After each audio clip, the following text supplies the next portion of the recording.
my name is Stefano Lemondi. I'm in charge for the Italian Wine Promotion at the Italian Trade Commission.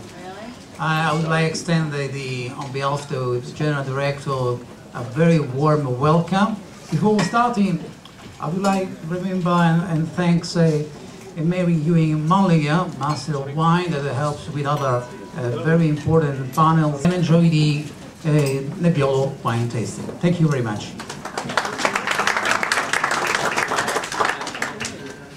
My left is Ed McCarthy. Some of you will know him as my co-author of various wine books and other affiliations that we share. And to my right is Mark Golodetz. Mark is the president of Sleepy Hollow Wine Company, which is a consultancy, associate editor of Wine Enthusiast magazine, and in that capacity he is the magazine's Piedmont specialist. So I've asked Ed and Mark to be part of this panel, and we're going to start with Mr. Martelli giving an overview of the Nebbiolo Grape and the region of Piedmont, the areas within Piedmont where Nebbiolo grows. Gentili signore, egregi signori, Ladies and gentlemen, cari colleghi Master Wine, and colleagues from Master Wine, è per me un grande piacere avere l'opportunità di fare un quadro generale su quella che è appunto la realtà. It's a great honor for me to give you a general idea of what Del vitigno Nebbiolo, of the vineyards, of the Nebbiolo vineyards. But in the 300s there was already talk of a grape called Nebbiolo. così come nel 400 si trova come qualificata come regina delle uve rosse in Italia. And was considered the queen of red grapes in the 400s. Che noi in Italia definiamo il re dei vini e il vino dei re. It's the king of wines and the wine of kings. Il Barolo chinato è un prodotto Barolo chinato is a product che viene ottenuto dal vino Barolo which is obtained from the Barolo wine attraverso, diciamo, la concia, così come si chiama in Italia, non so come si traduce La in concia inglese. sarebbe il procedimento Procedimento, di fare vino. sì. Throughout the process of making the wine, Attraverso l'aromatizzazione con delle erbe naturali, throughout aromatization with herbs, with natural herbs, tra cui prevale la china, da cui il nome Barolo chinato. through which we get the china, which then you get the china. Barbaresco, Barolo, sforzato di Valtellina, Barbaresco, Barolo and sforzato di Valtellina, che mi auguro che all'analisi sensoriale che sarà brillantemente condotta dai nostri esperti, which I hope that during the tasting, which will be executed brilliantly by our experts, soddisfino il vostro gusto e le vostre will aspettative. satisfy your taste and your expectation. Grazie per l'attenzione. Thank you. The very name of the town Barbaresco comes from a name for the grape Nebbiolo. And that's something that I never knew. We always say, oh, Barbaresco is called Barbaresco because of the town of Barbaresco, and we never take it one step back. Cream is such a delicate wine that you have to get it in a good vintage. We've also found that Cremas need a lot of age. If you taste them young, they can be very austere and attenuated, and especially in a cooler vintage. And yet, with time, or you know, the proverbial 24 hours of the bottle being open, which we say about Barolo, they can really develop very, very nicely. Everything is very upfront at the beginning of the palate and slowly ends up. I'm actually more of a fan of the 03 vintage than I think either Mary or Ed is, because I do like the fatness of it, and I like it very much with, this is where we mess around with different kinds of foods, where you have a vintage like 03, which tends to be fat, less acidic, more ripe, then it matches a very different kind of food. What I like about this Gattinara is I love the high-toned herbal character on the nose.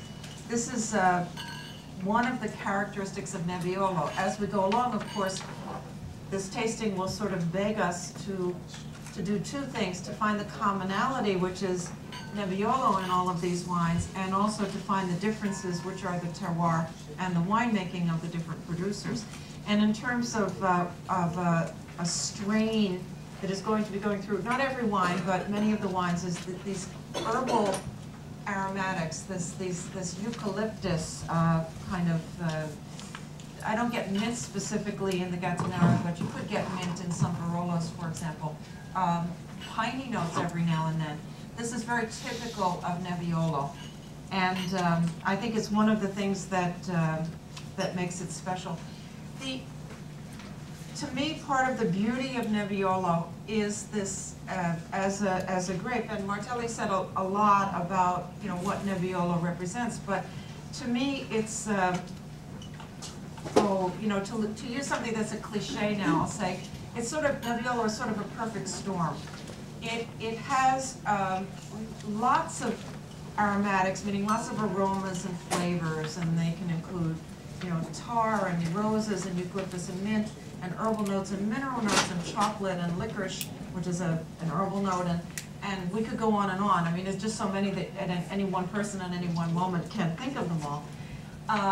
So very rich that way, almost the way that Pinot Noir is, and yet, in terms of its structure, it is extremely strong. It has a sort of an unholy trinity of high acid, high tannin, and high alcohol. And this is really something that's very hard to manage. You have to start in the vineyards and then bring that into the winery. Vineyards getting riper fruit to control the acidity, to ripen the tannins. And then in the winery, producers doing lots of things such as shorter fermentations, a little bit more use of new oak, and things like that to soften the tannins in the wine. And it's a real art to make a good Nebbiolo-based wine. We were talking about the order to put these wines in, and I got some feedback that I had to put the Valtellina first because it is the one that's not in Piedmont.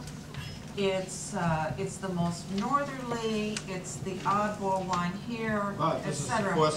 But I decided to put it in this number 3 position because it is made from dried grapes, and I really felt that we wouldn't get that. We wouldn't perceive that richness in the wine if it were the first wine.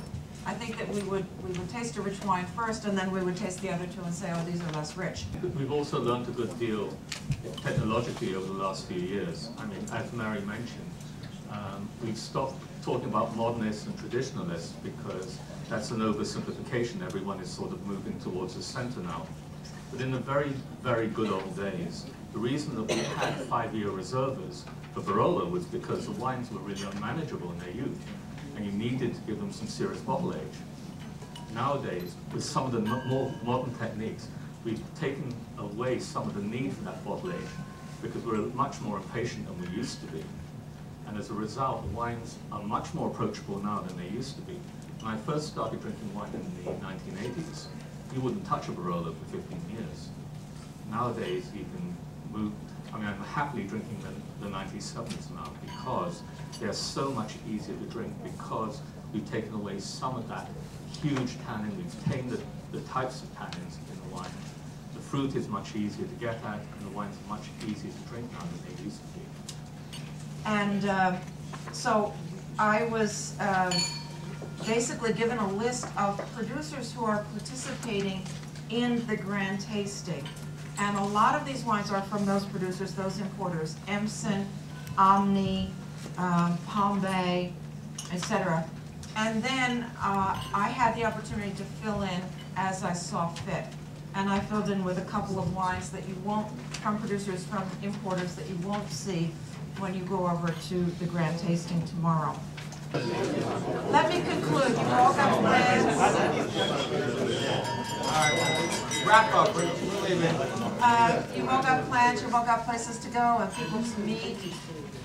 Bobo, I hope you appreciated the wines.